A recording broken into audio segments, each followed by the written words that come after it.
What is canvassing in politics? If that's your question, you are in the right place. Because during this video, we're going to talk about what it is, why candidates do it, and how it's done.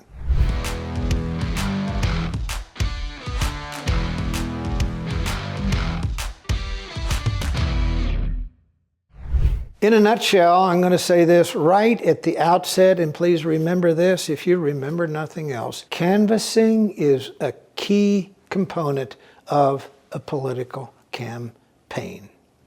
If you don't do it, you are missing vital information.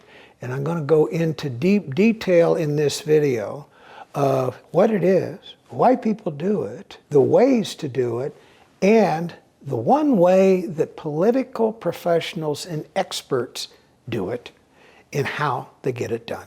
In its most basic form, let's pretend you're running in a jurisdiction with 10,000 voters. And you've run a campaign for 3 or 4 months, you've done advertising, you've tried to persuade voters through one means or another to be for you. Your opponent has been doing the same thing. And now it's time to see how well this advertising has worked. This is when you canvass. And it's a simple matter of this. It's finding out of these 10,000 voters in your jurisdiction who is for you, who has been convinced to be for you, who is still undecided and needs more information to make an informed decision, and who is for your opponent. That is what canvassing is for. Now here is why that information is valuable.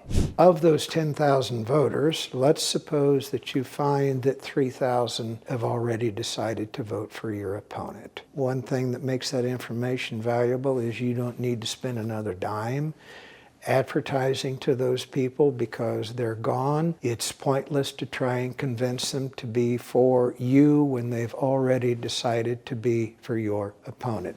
That saves you money. That is money that you can spend persuading voters that need more information before making the decision. It is money that you can use to get your voters to the polls. In its basic form, it's a money-saving tool.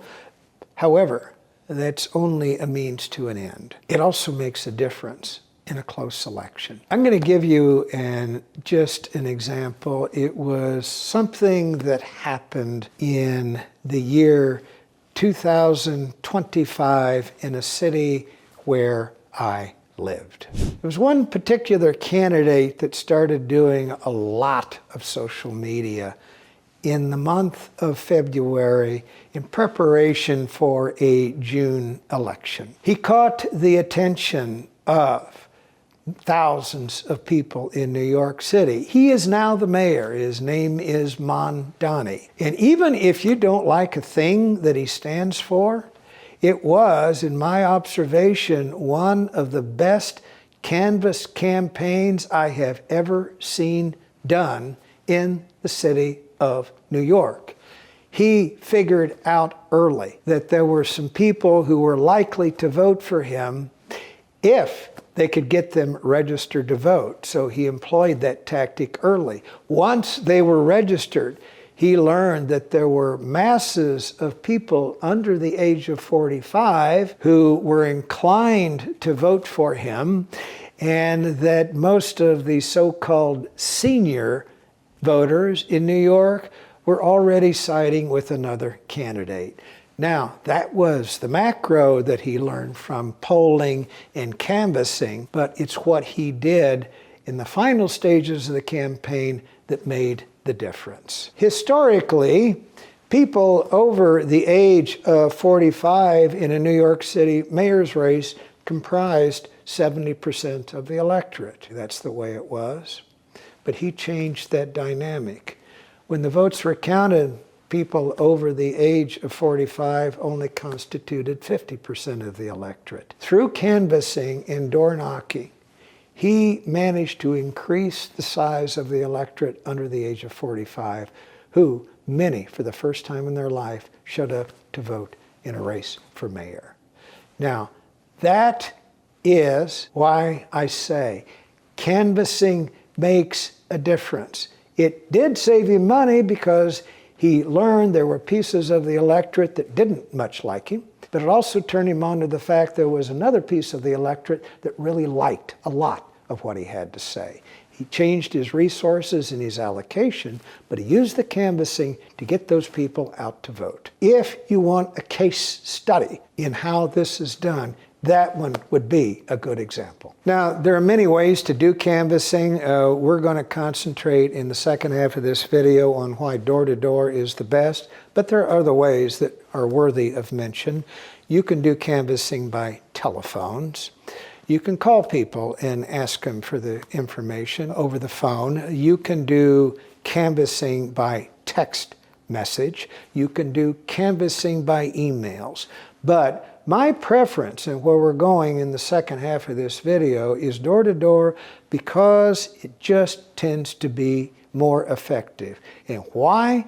Because you have a volunteer or a candidate looking eyeball to eyeball and having an authentic and a real two-way conversation. Nothing beats that as establishing the glue between a candidate and a voter in a political campaign. In fact, I've heard it said, I'm voting for so-and-so because that candidate knocked on my door and no one else did. I mentioned the door-to-door is the best, but there are certain components of a door-to-door campaign that are key to executing this properly. Number one is what I call precision targeting. Do not ask your volunteers to go out and knock on every door in a city or every door in your jurisdiction.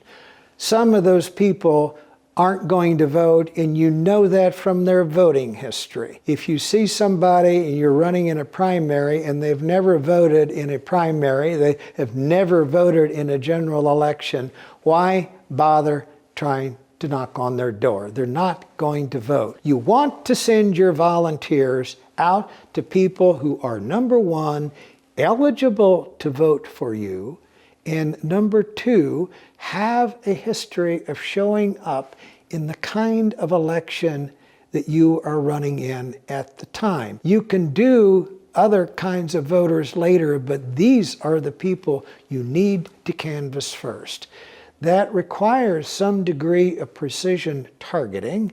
You need to know who those people are. That precision targeting list that you establish needs to be turned into a walk list, and ideally that walk list is going to give a volunteer, saying if they're going to knock on 100 doors on a Saturday afternoon, you want to give them a walk list that is the easiest way for them to efficiently go from household to household in the most efficient way, so that they don't waste time going back and forth over several streets from one door to the next. The second thing is that your volunteers do need a certain amount of training. Do not send them out if they've never done this before. Number one, they need to be well dressed. They need to be well coiffed, because if they look scary in any way, shape, or form, nobody's going to open their door to them. So that means make sure they're coached in the ways of proper demeanor.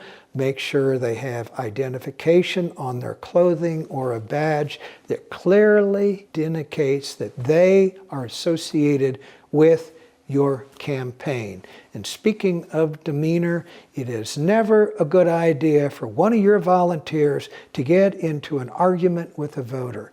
Tell them not to do that. It's bad form, and it could end up in a newspaper if they do. Two other things I'll mention about this.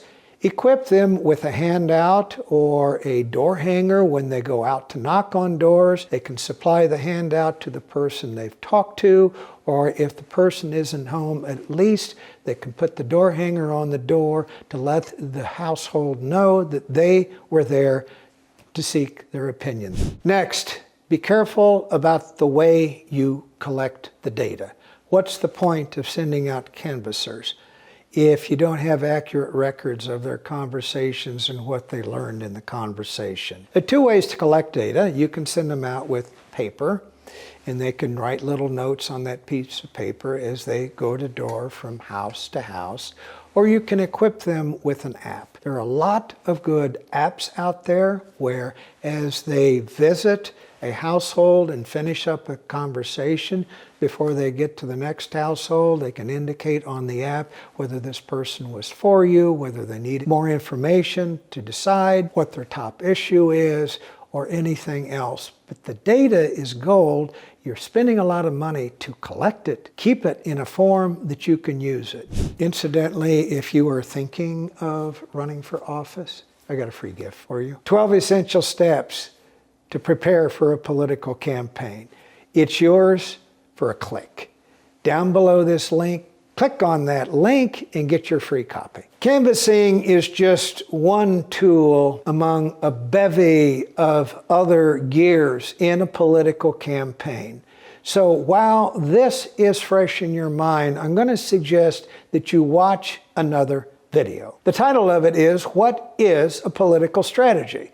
That's where you'll get a helicopter view of all the strategic components of a political campaign. Grab a pen, watch it now while this is still fresh in your mind.